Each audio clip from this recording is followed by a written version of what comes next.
हम जैसे कपड़ा रोल करते थे, अगर फिर बहन पढ़ेगी नहीं तो फिर वैसे ही किसी घर में शादी होगी, तो हमने बोला कि नहीं, मेरी बहन तो पढ़ेगी और मैं उसे पढ़ाऊंगा। तो हमने सोचा कि ज़ोमैटो कर लेते हैं। एक तो भूखे पेट आदमी और ऊपर से इतने स्वादिष्ट स्वादिष्ट व्यंजन हम लोग यहाँ से वहाँ पहुँचाते थे। अलग ही नज़र से मुझे देखते थे कि अरे मुंबई से आ गई हैं, यहाँ से लोग वहाँ जाते। पढ़ाई अलग से नहीं हो पाती थी, ये लोग कोसते अलग थे। कहानी थोड़ी फिल्म की तरह लगेगी आपको, मगर मेरा यकीन मानिए ये सही सच में हो रहा था मेरे साथ। एक ज़ोमैटो में काम करने वाला लड़का बिहार के स्टार में कैसे गिना जाने लगा।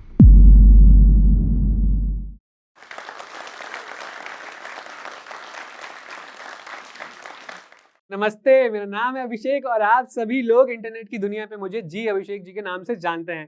तो आज आए हैं हम जोश टॉक पे अपने जी भर की बातें आप लोगों से करने। एक नॉर्मल बिहारी पिता के दिमाग में जो सपना होता है अपने बच्चे को लेके कि अफसर बनना है, तो वो अफसर वाला सपना, मुंबई में रहना, मुंबई में रहते हुए ज़ोमैटो की जॉब करना और ज़ोमैटो छोड़ के फिर बिहार आना बीपीएससी करने के लिए, और यहाँ पे देखना कुछ और कि यूट्यूबर बन जाना। तो मतलब चीजें खिचड़ी कैसी बनी, आइए आपको ठीक से विस्तार में बताते हैं। अब आज से 30, 35, 40 साल पहले बिहार का क्या सिनेरियो था आप सभी को तो पता ही है। तो पापा ये सारी जिम्मेदारियों का बोझ लेके मुंबई की तरफ रुख करते हैं। वहाँ फिर शादी के बाद मम्मी को बुलाते हैं और फिर ये नूरानी चेहरा वहीं जन्म लेता है। अब शहर मुंबई था और पापा का इतना बड़ा फैसला कि इस मुंबई जैसे शहर में जहाँ खड़े रहने के लोग पैसे ले लेते हैं, उसमें खुद का घर लेना और हमारे सर पे एक छत देना अपने आप में एक बड़ा डिसीजन था। इनकम उतनी ज़्यादा नहीं थी पापा की कि मतलब अकेले वो चीज़ों को मैनेज कर पाते। तो हमने 10th के बाद एक बड़ा बेटा जैसे नॉर्मल होता ही है कि चीज़ें देखता है तो अपने आप ही थोड़ा-सा ज़्यादा बड़ा हो जाता है उम्र से पहले। तो हमने भी सोचा कि क्यों ना पापा की ज़िम्मेदारी को थोड़ा-सा उठाया जाए और 10th के बाद तुरंत ही काम पे लग गए। काम बहुत ज़्यादा मतलब कॉर्पोरेट वाला नहीं था, कारखाना जैसा ही था जहाँ नॉर्मल कपड़े रोलिंग होते थे। 4000 महीने की हमें तनख्वाह मिली, तो 2 महीने काम करके हमने गर्मी की छुट्टी में 10th के बाद 8,000 रुपए जमा किए और वहाँ से लगा कि नहीं यार, पापा का थोड़ा-थोड़ा वज़न तो हमने कम किया है और कर सकते हैं। अब थोड़ी-सी दुनिया मैंने देखी थी, अगर पापा भी वही लेबर जैसे किसी फैक्ट्री में फीटर का काम और हम जैसे कपड़ा रोल करते थे। अगर फिर बहन पढ़ेगी नहीं तो फिर वैसे ही किसी घर में शादी होगी, वही कपड़ा जैसा काम करने वाले किसी व्यक्ति के साथ। तो हमने बोला कि नहीं, मेरी बहन तो पढ़ेगी और मैं उसे पढ़ाऊँगा। अब कॉलेज में गए पर शेड्यूल इतना टाइट हो गया था हमारा कि जैसे हम 6 बजे उठते थे, 6 से 12 कॉलेज और फिर 2 घंटा गैप करके 3 से रात के 12 बजे तक ऑफिस, और उसके बाद जब घर लौटते थे तो ये जो आप लोग कैमरे के सामने मुझे देख रहे हैं, वैसे ही अपने फ़ोन पे हम वीडियोज़ बनाने की कोशिश किया करते थे। तो हमने सोचा कि ये ब्लू डार्ट वाला काम छोड़ के हम ज़ोमैटो कर लेते हैं। मतलब जितना मन करेगा उतने टाइम पे गाड़ी में हुड़हुड़ाते हुए जाएँगे और डिलीवरी देंगे, पैसे लेंगे और जब भी मन करेगा तब घर लौट आएँगे। ये सुनने में तो बड़ा ही आसान लगता है कि एक नोटिफ़िकेशन आएगा, ऑर्डर रिसीव करो, रेस्टोरेंट से जाके उठा लो और वहाँ कस्टमर को ले जाके दे आओ। मगर इसके पीछे की कहानी ऐसी रहती है कि आप कहीं धूप में खड़े हैं किसी चौराहे पे। आपको एक नोटिफ़िकेशन आने के लिए 30 से 32 मिनट, 15 मिनट, 18 मिनट इंतज़ार करना पड़ता है कि एक नोटिफ़िकेशन आएगा ऑर्डर का कि आपको एक ऑर्डर आया है। फिर आप वो धूप में, तपती धूप में जाइए, ट्रैफिक को चीरते हुए वहाँ पहुँचिए जहाँ ऑर्डर तैयार हो रहा है। फिर वहाँ इंतज़ार कीजिए और एक तो भूखे पेट आदमी और ऊपर से इतने स्वादिष्ट स्वादिष्ट व्यंजन हम लोग यहाँ से वहाँ पहुँचाते थे। मतलब ईमान कभी-कभी डगमगा जाता था कि आदमी यार करे तो क्या करे? मुंबई जैसा शहर था, इतनी बड़ी-बड़ी इमारतें, मतलब ऐसे देखे तो गर्दन अकड़ जाएगी, भाई इतना ऊँचा बिल्डिंग है, इतनी बड़ी इमारत है। वैसी इमारत में अगर आपको 30वीं मंजिल तक जाना है, ठीक है लिफ्ट होती थी कुछ-कुछ बिल्डिंगों में, पर ऐसा नहीं था कि मतलब आदमी को कॉल किया कि भैया आ गए हैं। बोले ऐसा नहीं था, आपको 11वीं मंजिल पे जाना पड़ेगा, उनके बेल बटन दबाना पड़ेगा, फिर वो आएँगे, निकलेंगे और नहीं तो खाली दरवाज़ा खुल जाएगा और आप बोलेंगे कि वहाँ टेबल पे लाके रख दीजिएगा। तो ये बहुत बड़ा लंबा सफ़र होता है। आप लोग भी अगर देखते हैं और ज़ोमैटो से ऑर्डर देते हैं तो थोड़ा चिल्लाया मत कीजिए, क्योंकि पता नहीं कौन किस परिस्थिति में वो जॉब कर रहा होगा और कितनी ट्रैफिक, धूल, मिट्टी, बारिश, पसीना झेल के आपके घर के दरवाजे तक वो बटन दबा रहा होगा। तो कुछ ना सही तो कभी एक पानी का बॉटल ही पूछ लिया कीजिए कि भैया पानी पिएँगे? अब ज़ोमैटो की नौकरी जितनी मैंने सोची थी उतनी आसान थी ही नहीं। तो मैंने सोचा कि यार खुद को आप थोड़ा टाइम देते हैं और पढ़ाई को टाइम देते हैं, अब ऐसे ही करते रहेंगे तो कब तक खाली ज़ोमैटो का वर्क करेंगे? जैसे बिहार में अपनी बीपीएससी चलता है, वहीं पे वहाँ पे एमपीएससी चलता है। तो हमने सोचा था कि यार वो एमपीएससी करेंगे, मगर मसला ये है कि वहाँ पे रीजनल जो लैंग्वेज होती है मराठी, उस भाषा को आपको बोलने आना चाहिए और लिखने पढ़ने आना चाहिए। पर लिखने पढ़ने तो मुझे आता था, बोलने भी आता था। पर आप ये सोचिए कि जो बच्चे ने मतलब बाद में जाके चीज़ों को सीखा है, उसको उनके साथ कम्पीट करना था, जो ऑलरेडी वो बचपन से बोलते हुए बड़े हुए थे और लिखते हुए बड़े हुए थे। तो ये यहाँ मेरे कुछ नंबर पहले ही छँट जाते थे। तो मैंने सोचा कि नहीं यार, अब करेंगे तो ठीक है, बीपीएससी करेंगे, अपने शहर जाते हैं, अपने गाँव जाते हैं। तो हमने सोचा कि अब बीपीएससी करते हैं। और इसी में साइड बाय साइड हम एक स्टेनोग्राफी का कोर्स भी कर रहे थे, क्योंकि उसमें कंपटीशन बहुत कम होता है। तो हमने सोचा सीख लेते हैं, यहाँ नहीं लगा तो वहीं लग जाएगा। अब कोई भी लड़का एक चीज तो लेके चलता नहीं है, सीजीएल भी भरता है, बीपीएससी भी भरता है, तो हम भी तो उसी खेत की मूली थे, तो हमने भी भर रखा था। तो जब मुझे ये फैसला लेना था कि अब जॉब छोड़ के चलता हूँ, पटना पढ़ाई करूंगा, तो एक बात याद होगी आपको कि मैंने कहा था कि मेरा घर मुंबई वाला लोन पे था। थोड़ा पैसा पापा भरते थे, थोड़ा पैसा मैं भर रहा था। अब अचानक से चला जाता तो अचानक से पूरा 10 किलो वेट पापा पे आ जाता। तो अब इसका उपाय क्या कर सकते थे, ये सोच ही रहा था, और सोच रहा था कि पटना वाला प्लान ड्रॉप करता हूँ, कुछ यहीं पे देखता हूँ, अगल बगल करेंगे कुछ और जुटाएंगे थोड़े पैसे, या फिर कोई तो कोई उपाय निकाला जाएगा। तब मेरी बहन खड़ी हुई और बोला कि भैया, तूने तब मुझे पढ़ाया था, अब तू जा पढ़ने, और लगेगा तो मैं पैसे भेजूंगी। मेडिकल पे एक सादा सा जॉब करके मुझे उसने पटना भेजा। मेरे खर्चे और मेरे एक्सपेंसेस, स्टेशनरी, हॉस्टल का खर्चा, अब मेरी बहन मुझे पढ़ा रही थी। और एक छोटी सी कहानी ऐसी है मेरे छोटे भाई की, कि जब मैं काम कर रहा था ऑफिस में, तो मैंने उसे एक आईफोन 11 गिफ्ट किया था, क्योंकि वो वीडियोस बनाने में ज़्यादा इंटरेस्टेड था। मैंने तो बहुत कोशिश की 3-4 साल 5 साल, पर कुछ हो नहीं पाया था। तो मैंने सोचा कि इसको ही दे देता हूँ, अगर साधन मिलेगा शायद तो ठीक से कुछ कर पाएगा।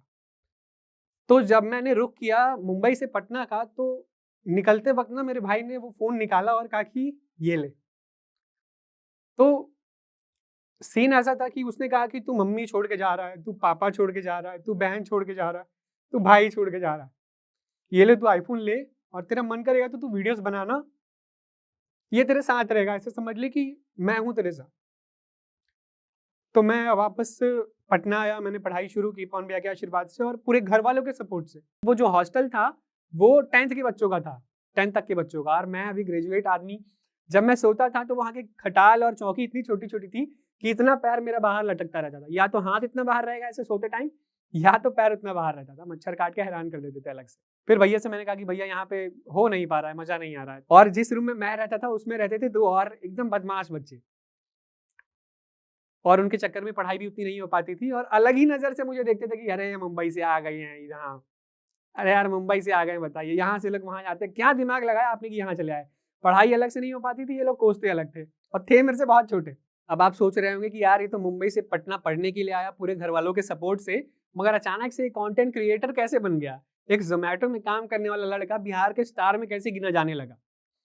अब अपने मुँह मियाँ मिट्टू नहीं बन रहा हूँ कि स्टार, मगर लोग 4-5 लोग कहते हैं तो अंदर से फीलिंग आ जाती है, हम भी कभी-कभी चौड़े बोल लेते हैं। तो बीते 4-5 सालों में निरंतर मैं वीडियो बनाना, वॉइस ओवर करना, शायरी लिखना, स्टैंड अप कॉमेडी करना, ऐसी चीज़ों पे काम करता रहता था। कोई देखे या ना देखे मुझे फ़र्क ही नहीं पड़ता था। मैं वीडियोज़ बना ही इसीलिए रहा था कि आज से 10 साल बाद जब मैं अपनी वीडियोज़ देखूँगा, खुद को देखूँगा, तो मेरे आवाज़ में क्या बदलाव होगा, मैं कैसा दिख रहा होऊँगा, मेरी चाल कैसी होगी। ये सारी चीज़ें सोच के मैंने वीडियोज़ बनाना शुरू किया था, और इस दौरान मैंने बहुत सारी चीज़ें सीखी। तो नवरातन का टाइम था और 1 महीने बाद एग्ज़ाम था। मम्मी ने बोला कि मैं जानती हूँ कि तू वहाँ जा रहा है तो वीडियो बनाना छोड़ा नहीं होगा। पापा की इतनी डाँट के बाद तूने नहीं छोड़ी, तो वहाँ तो तेरे पास पर्सनल स्पेस है, तू ज़रूर ही वीडियो बना रहा होगा। पर मेरे बच्चे, मेरा बाबू, अब तेरा एग्ज़ाम आ गया है, 1 महीने बाद एग्ज़ाम है, अब से तू एक भी वीडियो नहीं बनाएगा और चुपचाप पढ़ाई पे ध्यान देगा, 1 महीने बाद एग्ज़ाम देगा। मैंने बोला ठीक है मम्मी। तो मैं मान गया मम्मी की बात। पर अचानक से 1 दिन बाद मम्मी का कॉल आता है, और मम्मी कहती है कि मैं जानती हूँ कि वीडियो के बिना तो तू मानेगा नहीं, तू एक काम कर, 1 दिन छोड़ के या 3 दिन 4 दिन में एक वीडियो पे काम कर सकता है, कोई दिक्कत नहीं है, बना लिया कर वीडियो। क्योंकि मम्मी ने मुझे बहुत करीब से देखा था, जब 2000-3000 व्यूज़ आ जाते थे ना मेरे चैनल पे, मेरे इंस्टाग्राम पे या फिर फेसबुक, यूट्यूब पे, तो मतलब पूरे मोहल्ले को पता चल जाता था कि अभिषेक की वीडियो पे 2000 व्यूज़ आए हैं। तो मम्मी ने इस चीज़ में बड़ा साथ दिया मेरा। जब मेरे पास ट्राइपॉड नहीं था, तो मम्मी मेरा फ़ोन पकड़ के रिकॉर्ड करती थी, और वो कैसे रिकॉर्ड करती थी मैं आपको बताता हूँ। जब कैमरा ऐसे खुलता है, तो मम्मी हमेशा ऐसे नहीं पकड़ के ऐसे फ़ोन पकड़ा करती थी, इस तरीके से। क्योंकि मम्मी को लगता था कि ये तो पूरा पीछे बैकग्राउंड है, अगर मैं ऐसे हाथ पकड़ती हूँ तो कैमरा में आधा ये ढक जाएगा और मेरे बच्चे का चेहरा पूरा नहीं आएगा। तो मम्मी ने इस तरीके से पकड़ के मेरा वीडियो और मुझे यहाँ तक पहुँचाया है। तो मम्मी के परमिशन मिलने के बाद मैं 1-2 वीडियोज़ बनाता रहता था, और पढ़ाई पे भी मेरा पूरा ध्यान था। नवरातन का टाइम था। एक पीजी में मैं रहता था, साथ में एक भैया के, तो भैया जूता-मोजा पहन के कमरे से निकलने लगे और बोले कि अभिषेक, तुम भी चलोगे क्या? बोले कहाँ भैया? तो बोले कि नवरात्रि है, घूमो-फिरोगे नहीं? थोड़ा चलो घूम फिर लो यार। मैंने कहा ठीक है भैया, चलते हैं। जब उन्होंने मुझसे ये बात कही, तो मैं वीडियो ही एडिट कर रहा था। और 7% फोन में चार्जिंग बची हुई थी। मैंने फटाक से रील पे वो वीडियो अपलोड की और फ्लाइट मोड पे फोन डाल के मैं भैया के साथ निकल गया, क्योंकि रिकॉर्ड भी करना था। अब क्योंकि नवरातन घूम रहे हैं तो कुछ कुछ चीजें ऐसी देखने मिलती थी कि हाँ इसको रिकॉर्ड कर लेगा आदमी, फिर उस पर वीडियो बनाएगा। तो 7% चार्जिंग के साथ फ्लाइट मोड पे डाल के मैं निकल गया भैया के साथ, और घूमते घूमते घूमते घूमते मैं पहुंचा पटना के महावीर मंदिर। मैं अंदर घुसा और देखा कि आरती चल रही है, इत्तेफाक से मुझे आरती मिल गई। और यूं ही मैंने हाथ जोड़ा और बोल रहा कि हे बजरंगबली जी, आपको पता तो है कि मुझे क्या चाहिए, अब मैं और नहीं बताऊंगा कि मुझे क्या चाहिए, जो भी आप मेरे लिए डिसाइड करके रखे हैं वो मुझे दे दीजिए। कहानी थोड़ी फिल्म की तरह लगेगी आपको, मगर मेरा यकीन मानिए ये सही सच में हो रहा था मेरे साथ। तो पूरे 22-25 मिनट वो आरती चली, मैं अंदर ही था और हाथ जोड़े थे कि बजरंगबली जी, जो डिजर्व करता हूँ, जो मुझे देना चाहते हैं आप वो दे दीजिए। और आरती खत्म हुई, मैं बाहर निकला, उन्होंने कहा कि यार बहुत टाइम लगा दिया यार, बहुत ज्यादा कुछ मांग रहे थे क्या भगवान से? मैंने बोला नहीं यार, वो आरती का टाइम था तो बीच में छोड़ के भी तो नहीं आ सकते थे। तो अब ये अंदर गए और मैं जूते के पास खड़ा होकर जूता निहारने लग गया। इन्हीं ख्यालों के साथ मैंने जूता पहना और सोचा कि यार वीडियो अपलोड किया हूँ और देखता हूँ एक बार निकाल के कि कितने व्यूज आए हैं। रील्स वाले सेक्शन में गया तो मैंने देखा कि 129 व्यूज। मैंने बोला ठीक है यार, 150 तो आते ही पूरे दिन भर में, 129 व्यूज आए हैं, ये तो पहले की वीडियो से तो ठीक ही चल रहा है। फिर बोला ठीक है, तो मैंने सोचा थोड़ा इंस्टाग्राम ही चला लेता हूँ जब तक आते नहीं है। तो मैं मेन होम पेज पे आया तो देख रहा हूँ ऊपर नोटिफिकेशन में लिख के आ रहा है कि 100 फॉलोअर, 100 कमेंट, 100 लाइक। मतलब भाई ये क्या हो रहा है? फिर मैंने अपने फॉलोअर चेक किए तो देख रहा हूँ कि भाई 250 फॉलोअर बढ़ गए थे मेरे। मैं वहीं सिर पकड़ के बैठ गया, बोले हे बजरंगबली, इतना जल्दी आपने सुन लिया? बोले तो मजा ही आ गया यार। फिर मैंने गया रील्स वाले सेक्शन में कि आखिर व्यूज आए कितना थे, तो मैंने देखा कि 129 व्यूज नहीं थे, वो ओनली वो 129 के थे। मतलब अब तक की मेरी जिंदगी की सबसे पहली 1 लाख टच करने वाली वीडियो थी वो। इसके पहले 60,000 आए थे, बस 60,000। उसके बाद से 5,000, 150, 200, 3,000 यही चलते थे। तुरंत मम्मी को मैंने फोन लगाया क्योंकि मम्मी का इतना बड़ा हाथ था यार। मैं बोला कि मम्मी, आपके बच्चे की वीडियो को मतलब 1,29,000 लोगों ने देखा है। तो जिस माँ ने तुरंत ही कहा था कि एग्जाम आने वाला है, 1 महीने बाद एग्जाम है, अब इससे तू वीडियो नहीं बनाएगा और सिर्फ पढ़ाई पे ध्यान देगा, उस माँ ने कहा कि बेटा तू पढ़ाई छोड़ दे 1 महीने के लिए, ये वाला एग्जाम तू अगली साल दे देना। अब से लेके अगले 30 दिन तक तू रोज एक वीडियो डालेगा, रोज के रोज डालेगा। अगर बजरंगबली जी चाहते हैं कि तू यही करे तो तुझे रास्ता दिखाएंगे, वरना फिर बैक टू पवेलियन हो जाना। मतलब मैंने बोला कि भाई यार मैं तो 5-6 साल से वीडियो बना रहा हूँ, यही वाली इतनी क्यों चली? तो उस वीडियो को 70-80 बार मैंने देखा और कुछ पॉइंट्स निकाले कि यार मतलब ऐसा क्या था इस वीडियो में कि इतनी चल गई है। मैंने हालांकि बताया यही था कि मुंबई से पटना आने के बाद बदली है तो ये कुछ चीज़ है, और इसको देखने के लिए इतने सारे लोगों ने देख लिया। तो मतलब जैसे एल्गोरिदम के हिसाब से काम करता है यूट्यूब, तो मैंने जब उसके पॉइंट्स निकाले कि कौन से टाइमिंग पे किस शब्द का मैंने इस्तेमाल किया और उस टाइम पे क्या इमोशन जागृत हुआ होगा लोगों को देख के, वो मैंने नोट डाउन किए, 12-13 पॉइंट निकाले, उसमें से और 5 पॉइंट को मेन पॉइंट को छाट लिया और उसी के हिसाब से अगली वीडियो बनाई, ये देखने के लिए कि क्या ये भी काम करती है। तो मैं बैठा हूँ, मैंने वीडियो अपलोड की और देख रहा हूँ कि चल रही है कि नहीं चल रही है। मतलब 12 मिनट 15 मिनट हुए और देख रहा हूँ कि 80,000 क्रॉस कर गई, 1 लाख क्रॉस कर गई। मतलब मैं रिफ्रेश कर रहा हूँ और व्यूज बढ़ते जा रहे हैं। तो मैं बोला यार अभी तो अपने को पता चल गया है इसका एल्गोरिथम ये कैसे काम करता है, अब तो अपन ही भगवान है। तो ये चीजें ऐसे काम करती गई, चलती गई। अब बहुत लोग नाम का भी पूछते हैं कि भैया जी अभिषेक जी क्यों, दोनों आगे भी जी पीछे भी जी। तो मतलब जब मैं मुंबई में रहता था ना, तो मैंने सोचा था कि मैं मुंबई में तो रह रहा हूँ पर मेरा खून बिहारी है और मैं चाहता हूँ कि जब मेरा नाम ले लोग तो लोगों को पता चले कि हाँ ये बिहार से है। तो मैंने अपना पहला जब यूट्यूब चैनल बनाया था तो उसका नाम रखा था बिहारी मुंबई वाला, यानी कि मतलब ऐसा प्रतीत हो नाम पढ़ के ही कि समझ में आया कि बिहार का है पर मुंबई का भी है, ऐसा समझ में आया। पर हमने वो सर्च मारा और मेरा एक दोस्त है विशाल सैन, उसने बताया कि भाई एक स्टेट का स्पेसिफिक कुछ नाम रख देगा ना तो उसी में लिमिटेड हो जाएगा, तो कुछ ऐसा नाम रख जो मतलब यूनिवर्सल हो, पढ़ के समझ में ना आए कि कहाँ का है। तो मतलब हम लोग रोड पे ऐसे खड़े हैं, ये डिस्कस कर रहे हैं, वहाँ पे कचड़े का डंपिंग ग्राउंड है, वहीं ऐसे खड़े हैं और हम लोग नाम डाल के रिसर्च मार रहे हैं कि भाई क्या नाम रख सकते हैं। तो हमने JI अभिषेक के आगे JI एक और लगाया, मतलब जी अभिषेक जी, और ये नाम बाकी तो मतलब खूबसूरत भी लग रहा है देखने में, जी अभिषेक जी, आगे पीछे भी मतलब इज्जत से लग रहा है। और उसी तरीके से आप लोगों ने प्यार भी दिया, मतलब इतना प्यार दिया कि समझ ही में नहीं आया। आयरनी देखिए, मैं सोचता था कि बजरंगबली जी अगर मेरे 20,000 सब्सक्राइबर कंप्लीट करवा देंगे तो जमीन पे पैर नहीं रखूंगा, रखूंगा तो किसी ना किसी की छाती पे ही रखूंगा, नीचे नहीं रखूंगा। और मतलब मेरे मांगने का तरीका कितना छोटा था और उनके देने का तरीका कितना बड़ा था कि जिस दिन मेरे 11 बजे रात में 1 लाख कंप्लीट हुए, उसी दिन अगले दिन 1,20,000 हो गए। मतलब मैंने 20,000 सब्सक्राइबर तो मांगे थे, पर ये नहीं पता था कि एक ही दिन में 1,20,000 हो जाएंगे। मतलब एक दिन में 24 घंटे में मैंने 20,000 सब्सक्राइबर गेन किए। लाइफस्टाइल में भी बहुत बदलाव आया और लगा कि यार पढ़ाई वढ़ाई छोड़ देते हैं, अब तो यार बढ़िया चल रहा है, एकदम बढ़िया चल रहा है। पर थोड़ी और रिसर्च के बाद पता चला कि ये यूट्यूब वाला जो सीन होता है ना, बहुत वेरिएबल होता है, कोई फिक्स नहीं है, ये कोई जॉब नहीं है। इस बात को ध्यान से समझिएगा, जितने भी क्रिएटर मुझे देख के इंस्पायर हुए हैं और मुझे देख रहे हैं, ये कोई जॉब नहीं है, ये अनसर्टेनिटी है। और ये तभी काम करेगी जब आप निरंतर इस पे रिसर्च करते रहेंगे और आगे बढ़ते रहेंगे। एक आंकड़ा बताऊं आपको, तो 1 लाख यूट्यूबर्स में से सिर्फ 4 ऐसे यूट्यूबर्स होते हैं जो सिर्फ यूट्यूब के एडसेंस के दम पे अपनी पूरी जिंदगी निर्वाह कर लेते हैं आगे के दौर पे।